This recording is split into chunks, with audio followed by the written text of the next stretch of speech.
Assalamualaikum warahmatullahi wabarakatuh. Kami dari kelompok 2 akan mempresentasikan materi fikih ibadah kelompok kami, yaitu tentang memahami konsep dasar taharah.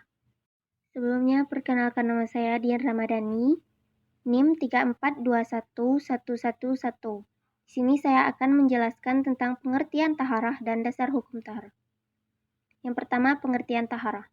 Taharah menurut bahasa artinya bersih, sedangkan menurut istilah syara, taharah adalah bersih dari hadas dan najis. Selain itu, taharah dapat juga diartikan mengerjakan pekerjaan yang membolehkan sholat, berupa wudhu, mandi, tayamum, dan menghilangkan najis.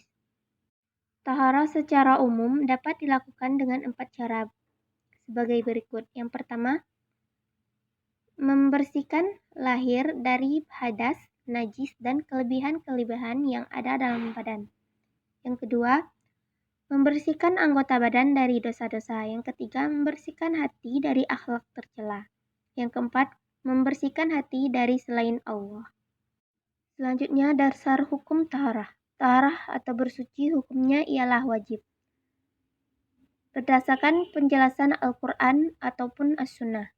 Firman Allah dalam Quran Surat Al-Maidah ayat 6 yang artinya, hai orang-orang yang beriman, apabila kamu hendak mengerjakan sholat, maka basuhlah mukamu dan tanganmu sampai dengan siku.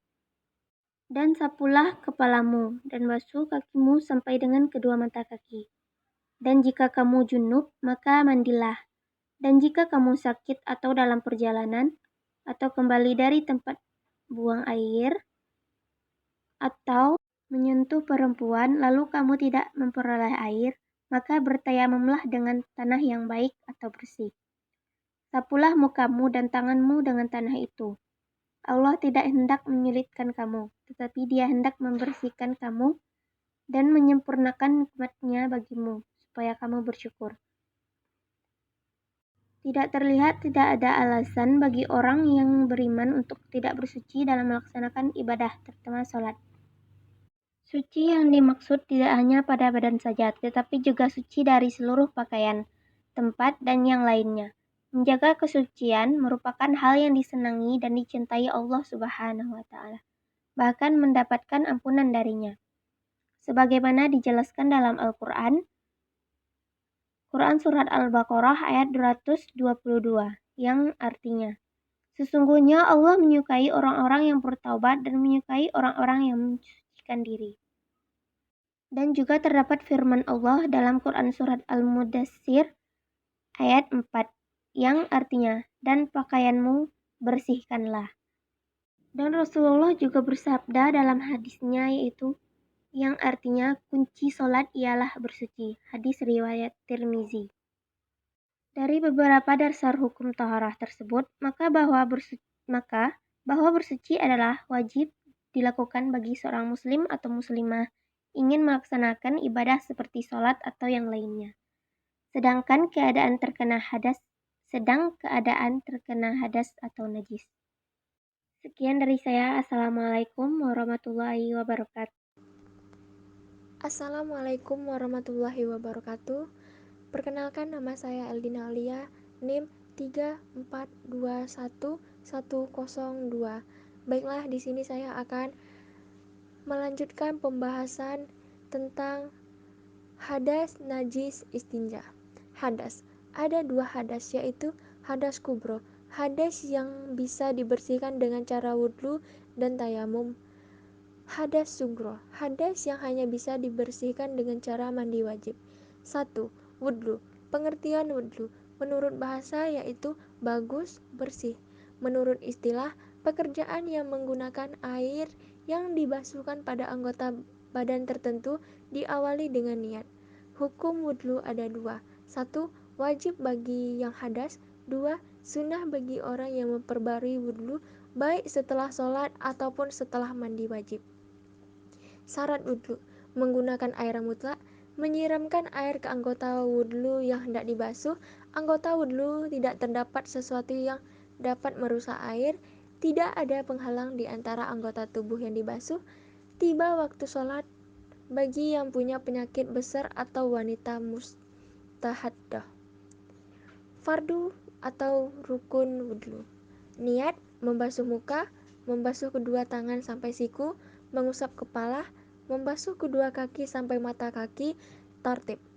Sunnah wudhu, membaca basmalah, bersiwak, berkumur, menghirup air ke dalam hidung, mengusap seluruh bagian kepala, mengusap kedua telinga, menggosok seluruh anggota wudhu setelah terkena air, menyela-nyela jenggot yang tebal dari bawah, menggosok sela-sela jari kedua tangan dengan tasbih, menyempurnakan membasuh muka hingga kepala bagian depan, kedua telinga, dan kedua belah rusuk leher. Membasuh semua yang dibasuh 3 kali, mendahulukan anggota sebelah kanan, mengambil air untuk membasuh muka dan kedua tangan, menaruh tempat air yang disauk di sebelah kanan, dan menaruh tempat alat pancuran di sebelah kiri.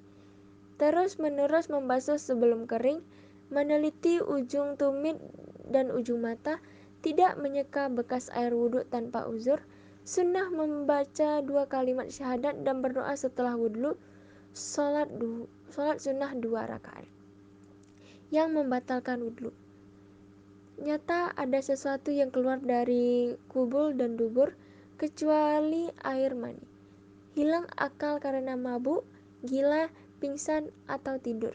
Menyentuh kemaluan, bertemu 2 kulit antara laki-laki dan perempuan yang balik dan bukan muhrim. 2. Tayamum. Pengertian tayamum menurut bahasa, menuju, menurut syarak, menyampaikan debu yang suci ke wajah dan kedua tangan sebagai ganti wudhu atau mandi disertai syarat-syarat yang sudah ditentukan. Syarat tayamum. Ada uzur karena sakit atau berpergian, sudah masuk waktu sholat, harus mencari air dahulu sesudah datang waktu sholat, terhalang memakai air, harus dengan debu yang suci. Fardu atau rukun tayamum. Niat, mengusap mata, mengusap kedua tangan, tartib. Yang membatalkan tayamum. Segala sesuatu yang membatalkan wudhu. Mendapatkan air, murtad, sunnah tayamum. Membaca basmalah, mendahulukan tangan kanan, sambung menyambung. Ikhtilaf dalam tayamum. Pengertian as-syahid atau tanah yang suci, apakah harus tanah dan debu? Batas mengusap tangan, apakah harus sampai siku atau pergelangan tangan? Boleh tidaknya melaksanakan 2 salat fardu atau lebih dengan 1 tayamum? Waktu melakukan tayamum, apakah harus sudah masuk waktu sholat? Dan lain-lain. 3. Mandi. Pengertian mandi. Mandi menurut bahasa itu mengalirkan air ke segala sesuatu yang baik badan, pakaian, dan sebagainya tanpa diiringi dengan niat. Mandi menurut syarak. Mengalirkan air ke seluruh anggota badan dengan niat tertentu. Hal yang mewajibkan mandi. Senggama, mengeluarkan air mani, mati, haid, nifas, melahirkan. Fardu mandi. Niat menghilangkan najis dari badan, mengucurkan air ke seluruh badan dan rambut. Sunnah mandi. Membaca basmalah, berwudhu sebelum melakukan mandi berturut-turut, mendahulukan anggota sebelah kanan. Mandi-mandi yang disunahkan. Beberapa mandi yang disunahkan dalam Islam adalah mandi Jumat, mandi hari raya, mandi 2 gerhana, mandi karena Islamnya orang kafir, serta mandi karena sembuhnya orang gila dan orang yang berpenyakit ain. Najis. Pengertian najis ialah najis sesuatu yang kotor atau menyejikkan menurut pandangan syariat dan wajib bagi orang muslim untuk bersuci dan membersihkan jika terkena najis tersebut. Najis dianggap sesuatu benda yang kotor menurut syarak. Misalnya, bangkai, darah, nanah, sesuatu yang keluar dari kubul dan dubur, anjing dan babi, minuman keras seperti arak dan lainnya. Bagian anggota badan binatang yang terpisah karena dipotong dan sebagainya selagi masih hidup. Pembagian najis. Najis terbagi dalam 3 bagian, yaitu najis mukhafafah atau najis ringan, najis mughalazah atau berat, najis mutawassitah atau najis sedang. Najis mutawassitah terbagi dalam dua bagian, itu najis aniyah dan najis hukmiyah. Prinsip taharah dari najis: menghilangkan najis sampai hilang. Khusus najis mukhaladah harus dibasuh sebanyak 7 kali, salah satunya dicampurkan dengan tanah. Untuk najis mukhafafah cukup dipercikkan dengan air. Istinja. Istinja adalah bersuci dengan air atau yang lainnya untuk membersihkan najis yang berupa kotoran yang ada atau menempel pada tempat keluarnya kotoran tersebut, kubul dan dubur, seperti berak dan kencing. Jadi segala sesuatu yang keluar dari kubul dan dubur adalah sesuatu yang dianggap kotor dan wajib dibersihkan atau dihilangkan dengan menggunakan air atau lainnya. Baiklah, saya Dena Rahmawati akan menjelaskan tentang macam-macam air. Di dalam mazhab Imam Syafi'i, para ulama membagi air menjadi beberapa bagian. Yang pertama, air mutlak, yaitu air yang suci dan mensucikan, yakni air yang masih murni dan belum tercampuri oleh sesuatu atau najis. Adapun air tersebut terdiri dari beberapa macam. Yang pertama, air laut. Yang kedua, air telaga. Jenis air ini tergolong suci dan mensucikan sehingga air tersebut dapat dipakai bersuci. Yang ketiga, air sungai, yaitu air yang berjumlah banyak dan tergolong suci dan mensucikan sehingga dapat dipakai untuk bersuci. Yang keempat, air hujan. Yang kelima, air salju, yaitu air yang dapat dipakai bersuci sebab jenis air ini tergolong suci dan mensucikan. Yang keenam, air embun. Air embun termasuk air yang dapat dipakai bersuci sebab air tersebut tergolong suci dan mensucikan. Yang ketujuh, mata air atau air zam-zam. Air ini termasuk air yang suci dan mensucikan. Yang kedelapan, air yang berubah karena lama tidak mengalir. Air jenis ini disebabkan karena tempatnya tercampur dengan sesuatu yang memang tidak bisa dipisahkan dari air itu sendiri. Contohnya lumut atau daun yang berada di permukaan air. Selain air mutlak, juga ada beberapa air yang bisa dipakai bersuci. Di antaranya yaitu yang pertama, air yang tercampur oleh sesuatu yang suci. Air dalam jumlah yang banyak apabila berubah warnanya karena tidak mengalir. Yang kedua, air mustamal, yaitu air yang sudah terpakai atau terjatuh dari anggota badan orang yang berwudu. Yang ketiga, air yang terkena najis. Menurut kesepakatan ulama, jika air banyak yang terkena najis mengalami perubahan, baik berubah rasa, warna maupun baunya, maka air tersebut tidak boleh digunakan untuk bersuci. Sebaliknya, apabila air tersebut tidak mengalami perubahan, air ini tetap suci dan mensucikan. Yang keempat, air banyak adalah air yang jumlahnya mencapai 2 kullah atau 321 liter. Yang kelima, air yang tidak diketahui kedudukannya. Hal ini berdasar pada kisah Rasulullah pernah melakukan suatu perjalanan pada malam hari, di mana beliau dan para sahabat melewati seseorang yang tengah duduk di pinggir kolam yang berisi air. Air jenis ini seperti air yang berada di jalanan atau di suatu tempat yang tidak diketahui kesuciannya, maka air tersebut tetap suci.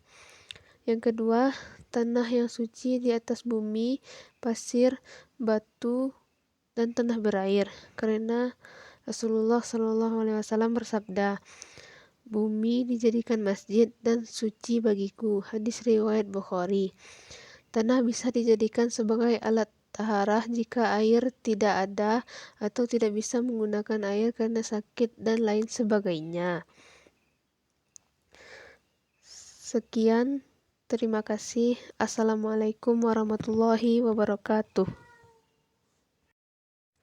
Kesimpulannya yaitu, berdasarkan uraian di atas dapat menyimpulkan taharah melakukan sesuatu yang sebab diperbolehkannya melakukan salat, yaitu perbuatan berupa wudu, mandi, tayamum, dan menghilangkan hadas dan najis.